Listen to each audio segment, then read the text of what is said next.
ଭାଇ ହ୍ୟାଲୋ। ସମସ୍ତେ ଭଲରେ ଅଛନ୍ତି ତ? ଭଲରେ ଥାନ୍ତୁ ଭାଇ। ଭାଇ ରିଲ୍ ଲାଇଫ୍ ଆଉ ରିଅଲ୍ ଲାଇଫ୍ ବହୁତ ଫରକ। ରିଲ୍ ଲାଇଫ୍ରେ ଦେଖିକି କେହି ଇଣ୍ଟରନେଟ୍କୁ ପାଗଳ ହେବେ ନାହିଁ। ରିଅଲ୍ ଲାଇଫ୍ ଆଉ ରିଲ୍ ଲାଇଫ୍ ବହୁତ ତଫାତ୍ ଭାଇ। ରିଅଲ୍ ଲାଇଫ୍ ଆଉ ରିଲ୍ ଲାଇଫ୍ ଭିତରେ ବହୁତ ଫରକ। କାହିଁକି ନା ରିଲ୍ ଲାଇଫ୍ ହେଲା ଗୋଟେ କ'ଣ ଅସ୍ଥାୟୀ, ଆଉ ରିଅଲ୍ ଲାଇଫ୍ ଗୋଟେ ସ୍ଥାୟୀ।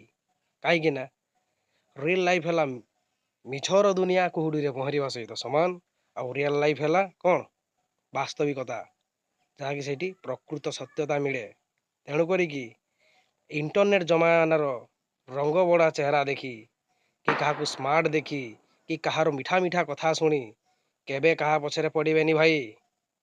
କାରଣ ଯଦି ଆପଣ କାହା ପଛରେ ପଡ଼ୁଛନ୍ତି, ତୁମକୁ ଯିଏ ହୃଦୟରୁ ଚାହୁଁଥିବ ଲୋକଟା ନା, ତାହାକୁ ତୁମ ଆଖିରେ ବହୁତ ଛୋଟ ଦେଖାଯିବ। ସେ ଭୁଲ କେବେ କରିବେନି। କାରଣ ଏ ରଙ୍ଗବଡ଼ା ଦୁନିଆ ଇଣ୍ଟରନେଟ୍ରେ ପ୍ରକୃତର ଯେଉଁ ସାଥୀ ଥିବ ନା, ହୀରାଟାକୁ କେବେ ଅଙ୍ଗରା ଭାବି ପର କରିଦେବେନି। ନହେଲେ ବହୁତ ପସ୍ତେଇବେ ପରେ। କାରଣ ଅଙ୍ଗରା କେବେ ହୀରା ହୁଏନି, ଆଉ ହୀରା କେବେ ଅଙ୍ଗରା ହୁଏନି ଭାଇ।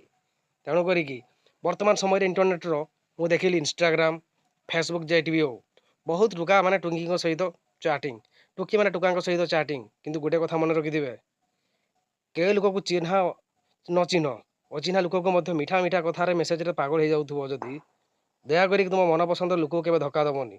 ସତଟେ କହିବ। କାରଣ ସେ ଲୋକଟା ତୁମକୁ ଭଲ ହିଁ ବୁଦ୍ଧି ଦେବ ଭାଇ। ମନେ ରଖିଥାଅ। ଏ ଇଣ୍ଟରନେଟ୍ ଦୁନିଆରେ ତୁମକୁ ଚାହିଁଲା ବାଲା ଯେଉଁ ଥିବ ନା ଜଣେ, ତାକୁ କେବେ ଦୂରେଇବନି। କାରଣ ଏଠି ଖେଳିବା ବାଲା ବହୁତ, ଚାହିଁବା ବାଲା ଜଣେ ହିଁ ଥାଏ।